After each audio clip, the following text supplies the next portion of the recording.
a video of how I do my water changes. I just got the DI cartridges in. So this is what I'm running for my DI chamber. I run a Spectra Pure high capacity DI resin, and then the other is a silicate buster. You can tell right here, this is the brand new cartridge. It's color changing. This is the depleted one. And this is after about 2.5 months of use. So you can tell that definitely needs to be changed out. This is the silicate buster. I probably still have some in there. I might run it a little bit longer and see what kind of TDS I'm getting out of there. This is the brand new one. So let me go ahead and switch these out, and I'll show you what else I do for my water change. Alright, so I got my 55 gallon Brute over here. As you can tell, I got the RO unit or line kind of far, because I wasn't really thinking about it. I could have built a ramp, but I never got to that. But in my laundry room right here, there's a lip about an inch and a half. So what I do is I just bring my my homemade ramp right here. I have a homemade ramp that I built, a little stand for the Brute containers that I can just roll it next to my aquarium and start filling it up. So it just started dropping water right now, and that's what comes out. That's how fast it comes out. So I should have this thing full. It goes to this top line right here. That's how I measure it. Usually takes about 2.5 hours, 3 hours maybe. So it's coming out at a pretty good pace right now, especially with brand new filters.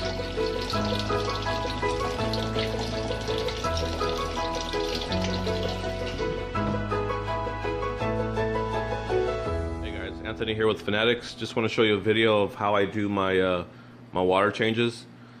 This is the best method I've found that works for me. So here I got it's an industrial grade hose that I picked up at Lowe's.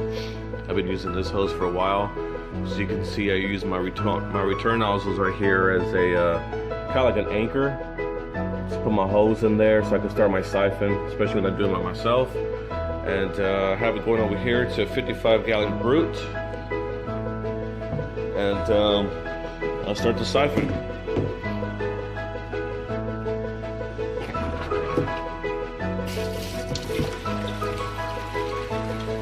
Alright, so there's a siphon going, and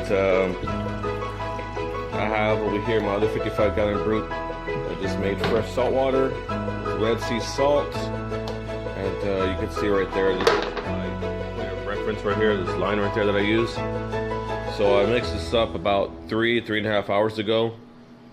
I don't go any longer than that because of the precipitation, and so that's draining pretty quickly. Actually, turn off my return pump now. I'm gonna burn that out. Alright, so my return pump's off. And I also need to unplug my auto top off. Otherwise it'll keep going. So that's off. And then from now on, I just let it do its thing. So I've been doing this bi-weekly. And this is draining right there. Let me show you. You can see the water level going down.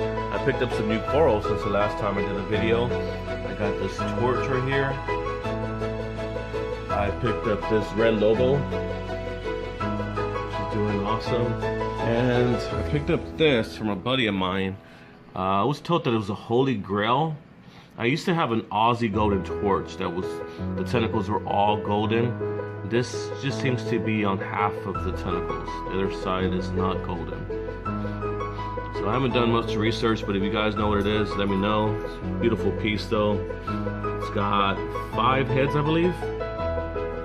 Also picked up this Aussie green hammer coral. I have a Picasso redactus mushroom back there. And I just picked up a little frag. There's a little squirrel coral right there. And yeah, that's pretty much it. I'm starting to add stuff slowly, like I said. I also have a little frag right here that I've fragged some polyps. I got a little mind-blowing pally right here and some other zoanthids that I fragged about a week ago. So they're still healing.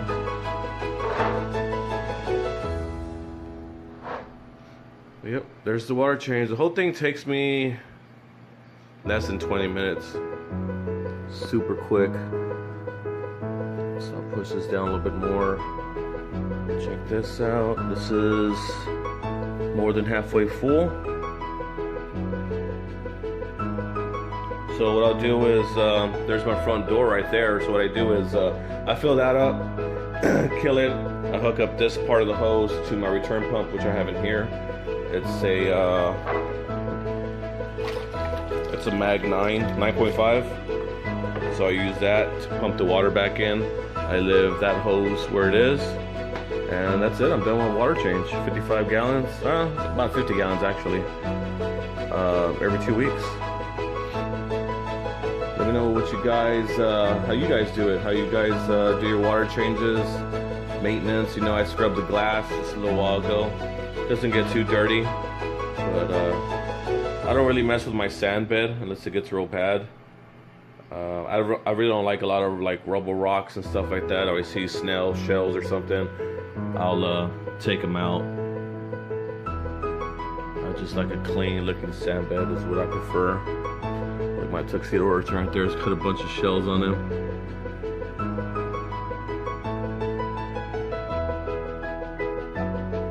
So that is almost full. I'm sorry guys, it's too dark, you can't see in there. My hall light doesn't illuminate that part right there.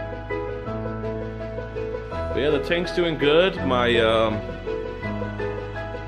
nitrates are staying down, which is awesome. I think the refugium is doing good. My grape caulerpa is exploding like crazy. About, I would say once every 2 weeks or 3 weeks, I gotta trim it back. I take a big old clump and then just, how I dispose of it, I don't flush it down the toilet. I don't want it to go into the ocean since I live by the ocean, by the bay. What I do is I'll throw it outside in a bowl or something, let the sun bake it, and then I just throw it away in the trash can. That's how I get rid of it. But see, you gotta keep an eye on this over here. I don't want it to go too much. And then I'll check my salinity afterwards, but you know, make sure everything's to par. After I do my water changes, I like to test my water too.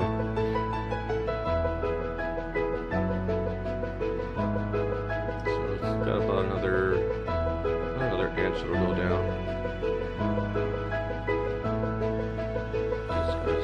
Full.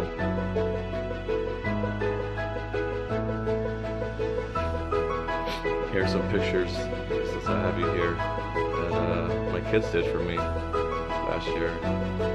So it's my oldest. They're all made by hand prints, which is awesome. Cool idea my wife came out with. The jellyfish, and there's a clownfish. Pretty cool idea. Alright, so that's done. I'll break the siphon this way. Lift it up.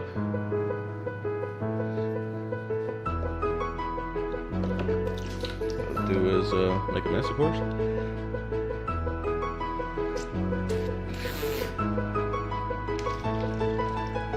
a little bit of blowback. And then I'll get those holes like I said. Down there for a little bit, it's only in one hand. Yeah, look at my sand.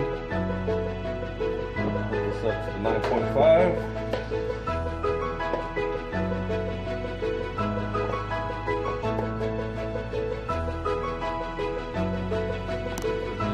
And then what I do is just use this plug over here.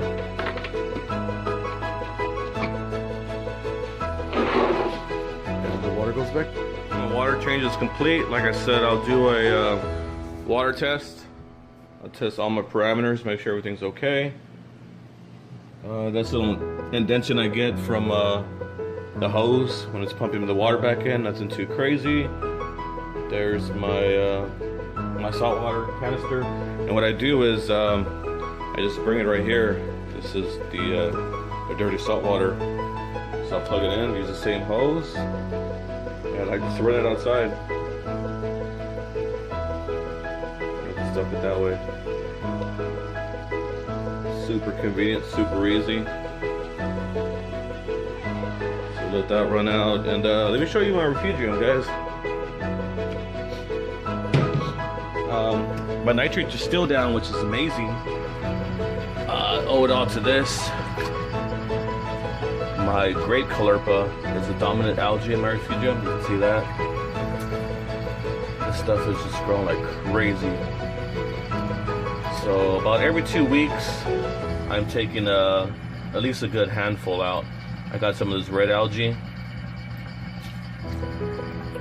and I also have some feather caulerpa here that does pretty good. This is feather caulerpa. I also have some dragon's breath in here as well. You can't see the orange tips because of the lighting in here. It's not actinic, but that does pretty good in here. And I also have this algae, which is actually doing pretty good actually. It's a little bit more harder algae calcification. I'm not sure how to pronounce the name. It starts with an H though. Halamide, something like that. But if y'all check out my Facebook page, I put some pictures of my clients' tanks and just random stuff that I take pictures of. I started locally selling some algae packs. So what I do is I sell these algae that I have in here, a good handful of each algae, and what I charge is $40 plus shipping. So if you guys are interested, I'll put a link to my Facebook page and just into the description below. And yeah, you guys check it out, please, man. Some really nice algae. So I'll ship them to you. It's a good refugium starter pack and good natural food source as well for your tanks. I mean, this grape caulerpa, I'll grab some every now and then, and I'll throw it in my display tank, and my tanks just love it. You see right here, they're kind of like little balls and stuff. They just munch it up. But the stuff is very evasive, so just be careful.